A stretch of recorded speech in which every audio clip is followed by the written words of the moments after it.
gonna double my recipe here, which is filtered water, 300 grams of starter, 3 more focaccia doughs to get going, and then I should be hopefully set for, or done with making dough for the day. We'll see, I guess. Do a nice bubbly slurry here.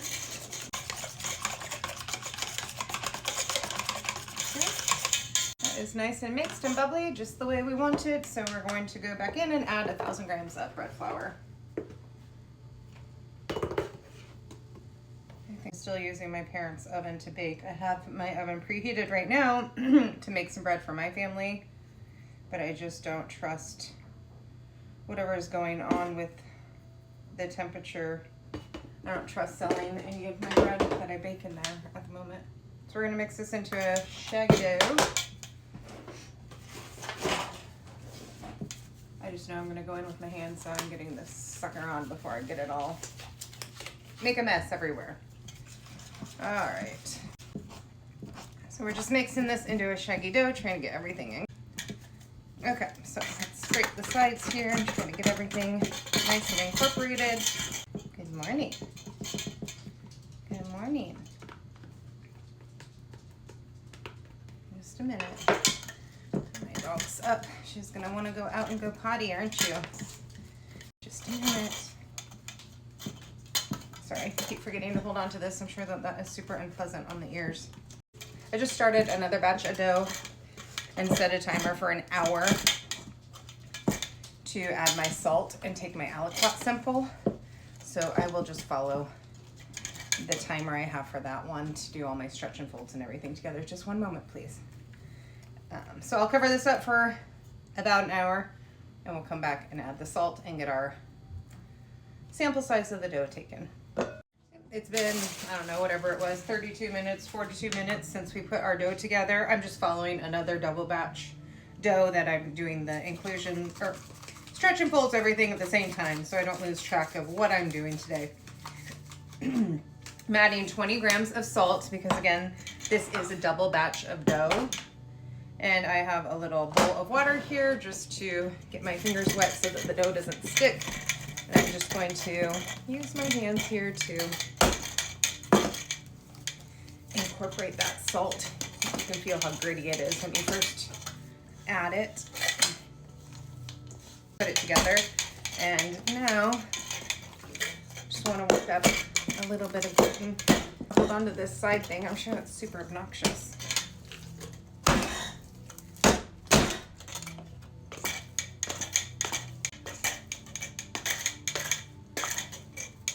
You can get a little aggressive with your dough. It doesn't bother mine at all. Okay. I shouldn't be doing that on my scale. I have the power off, but still, I'm kind of beating the crap out of it here. All right, so now taking my dough temperature, this tells me how much of a rise I need. A big question that I get.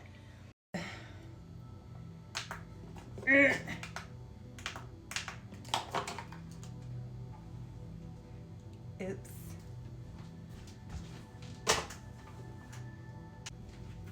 We'll see if that's going to work or not. That would suck. Okay, we're good. No, we're not. It says error. Frick. Maybe it's just the batteries. Anyway, my temp is 74 degrees, so my aliquot sample size is 37 grams. How I'm gonna figure that out, I don't know. We'll see. Give me a sec. So I did break my scale.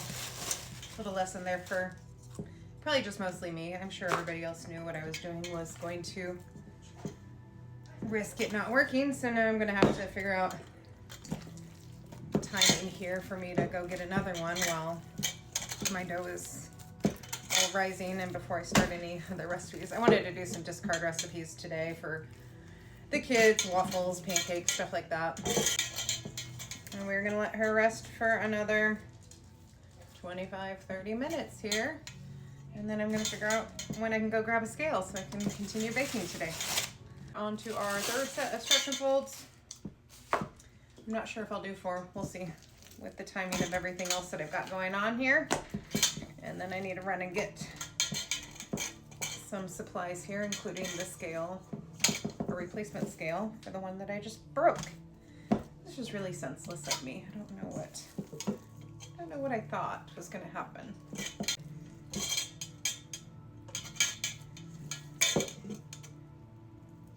I've still got 11 minutes, probably more because my oven has been being such a pain in the butt of baking bread. So I don't know, maybe I'll do another stretch and fold before I head out to the store in between when that bread's done. I don't know, we'll see. I have no idea what I'm going to do today.